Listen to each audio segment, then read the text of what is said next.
in people's lives, there's only maybe a half dozen, 7, 8 categories that really matter. Most people, they major in minor things. They focus on stuff that doesn't matter. They know more about this celebrity going in and out of rehab than they do about their own personal development.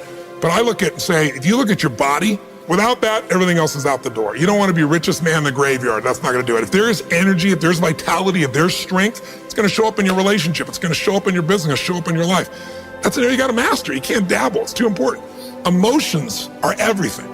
I mean, you got a ton of money, you got everybody loves you, and your primary emotions are pissed off and frustrated, then your life's pissed off and frustrated. It doesn't matter if you got $1 billion or 1 million people loving you, your life is not great. Relationships, intimate relationships especially. It's where the most juice in life comes from. It's where the most pain comes from most people. It's worth mastering instead of dabbling. Really looking at what are you going to do with your time and mastering your time. Instead of having a checklist, you cross it all off. You can mistake movement for achievement. I want to squeeze out of that time what matters, that creates value for me and for everyone I care about and love.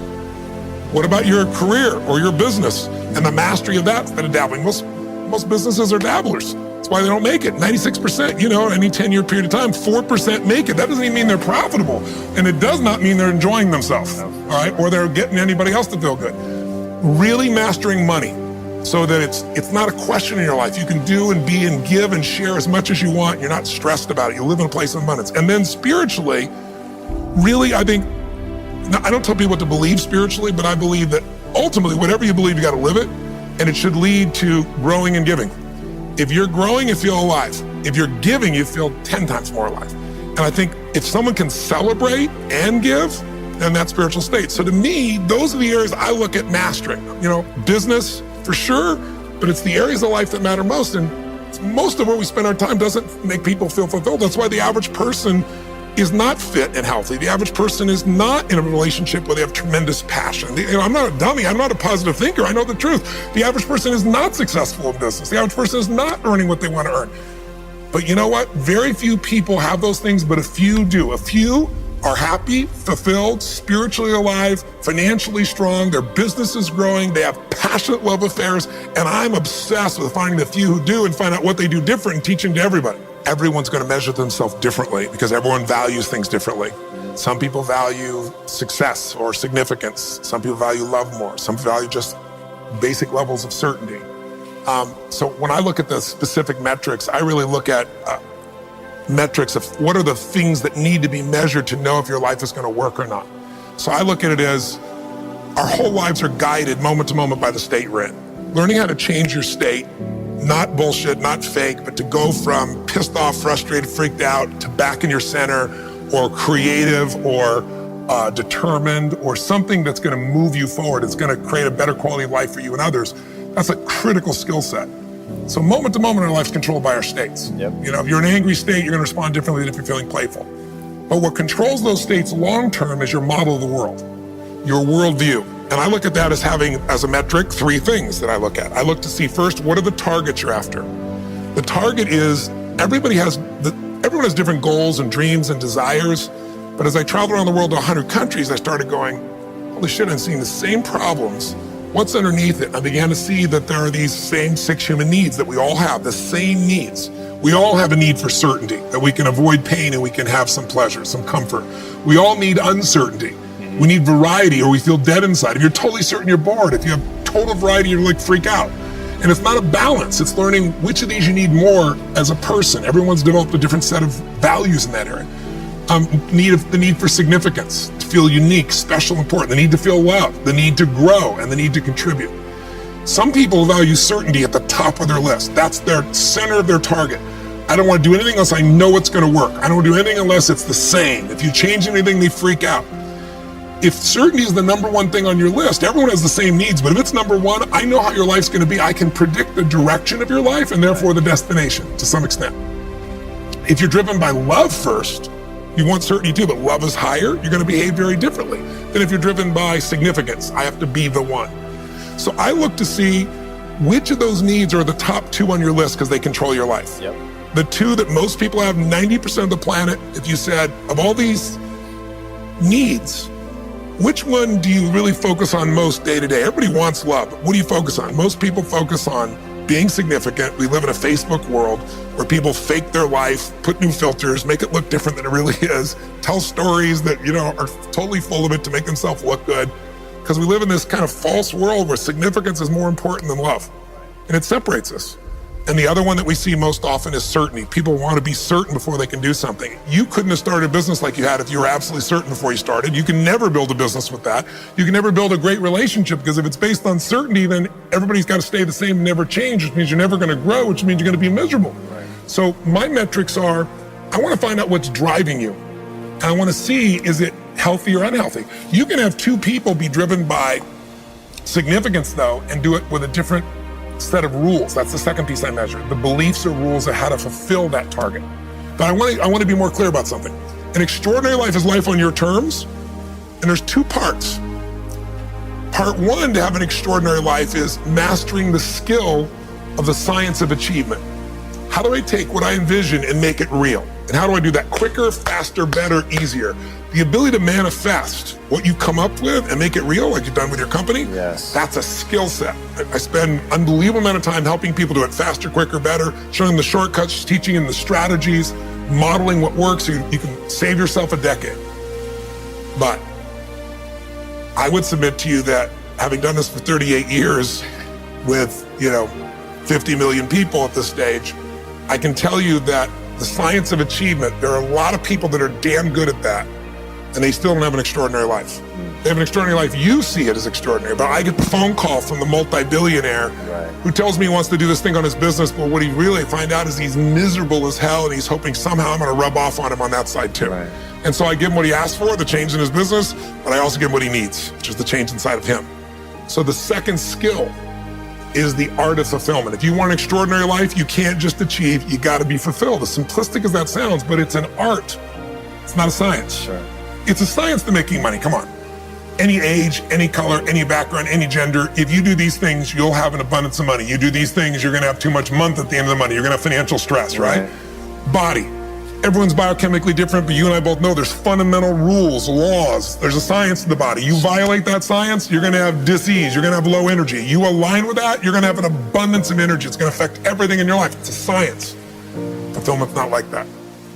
Fulfillment is as different as our human beings. You wanna know what God or the universe likes? Look at the jungle, look at the forest. Right. It's diverse, right? So most people think, well, I wanna get that, because they've been modeling somebody else, and that might work on how to achieve something. It'll never work for what to fulfill you. How many people you know, like you, got what you thought you wanted and you weren't fulfilled? Right. And that, I always tell people, success without fulfillment is the ultimate failure. The ultimate failure, because if you go at something and you fail and you're an achiever, you don't fail. You go, I learned something, I'll just try something else. Right. I'm gonna still get there. But when you succeed and you're not happy, so a perfect example of this, I mentioned in the seminar you were there because it hit me about a year and a month ago, we lost what I consider a national treasure, Robin Williams. And I asked people, how many of you love Robin Williams? Everybody raising their hand all around the world, right? He made people laugh, people were touched by him. So how good was he at the science of achievement? I mean, he wanted to be a great comedian, make the whole world laugh, he did. He wanted to have his own TV show, he did. He wanted the #1 show, he did it. He wanted to make movies, he did. He wanted to have an Academy Award for not being funny. Dramatic, and he did it, right? He did it, yeah. He said he wanted a beautiful family. He achieved everything, and he hung himself. That's crazy. And I know recently someone's saying, well, he had dementia, he had drug abuse, he had alcohol abuse most of his life because he made everybody happy but whom? Himself. That's the ultimate failure. So if I had no other message to offer your viewers, and you let me give it to them right now, I'll tell you what I believe. I believe our lives are controlled by one force, decisions. I certainly believe in force greater than myself, call it God if you will, grace, whatever you want to call it, the universe. But I also believe it gives us choices. And the decisions we make control us much more than the conditions we meet. It's not the conditions, it's your decisions. Decisions of what to believe, decisions what to do, decisions what to give. I say to people, think about, look back 10 years ago, 5 years ago, 15 years ago, and think of a decision you made. That if you would have made a different decision, you'd have a totally different life today. Better or worse, I don't know, but totally different. The most important decision you can make above any on the face of the earth is deciding that no matter what happens in your life, no matter what happens, you're gonna live in a beautiful state. The decision to say, I am not going to suffer. That if suffering arises, pain's one thing, suffering's another. Suffering is when you're like, suffering could be worry, it could be anger, it could be frustration. It's anything that takes you out of a beautiful state. And here's what people don't get. You can end suffering by stop focusing on yourself and focus on something you want to serve greater than yourself. Your children, your wife, your mission, your life. You can get out of it in an instant because the nature of the human mind is to constantly compare things. Your mind, your brain is a 2 million year old device, and it is not designed to make you happy. It's designed to make you, it's designed to make you survive. Right. And that's why it's always looking for what's wrong. But it used to be what's wrong, a saber-toothed tiger, so I can protect myself. Now people are worried about what people think about them, or do they have enough money when 2/3 of the planet lives on $2 a day, and you're making $38,000, you're rich. The poorest of the poor in our country are considered rich. I'm not saying they should stay that way. Right. But you can only build on success. My goal would have you consider something. Life is short. We don't know how short it's going to be. But if you only had a week to live, I bet you wouldn't allow yourself to suffer over a little crap that makes you crazy normally. I think you would probably spend time with those you love. You would do what you love. You'd take awe in a sunset. You'd smell the air. You would take in everything in those final moments that you possibly do. So my thing is, why wait? Right. Why wait? Why not just decide that if I start to suffer, I know the solution, because suffering is me obsessing about me. You might say, it's not me, I'm worried about my kids because they're not doing well. No, you're worried that you haven't done enough for your kids. It's about you still, right? Yes. You know, you're worried about what was done or what you should have done or what shouldn't have done. And you can end that in an instant by becoming aware of it and saying, I have made the most important decision of all. Right. I'm gonna live in a beautiful state. Because here's what's gonna happen. Anybody watching, you may lose a family member, you probably will. Somebody may get cancer. Your business the government might change the rules. They might change things radically that you can't even do anything about it. You might go bankrupt. You might get divorced. I'm not saying anybody will, but no one knows what's going to really happen in your life. Life's full of uncertainty, but here's what you can know. You can decide that no matter what happens, you could have a great time. If somebody like Viktor Frankl can be locked up in Auschwitz and come out of that and experience finding joy in the middle of Auschwitz, then human beings have a capacity they've undersold themselves on. We think that the outside world determines how we feel. If people have to behave a certain way, if your husband or your wife or your kids or your coworkers or whoever, your boss, has to behave a certain way for you to be happy, and if they don't, you're unhappy, then you're always going to be unhappy, because the more people around you, the more they're going to change that, because they're all human, right?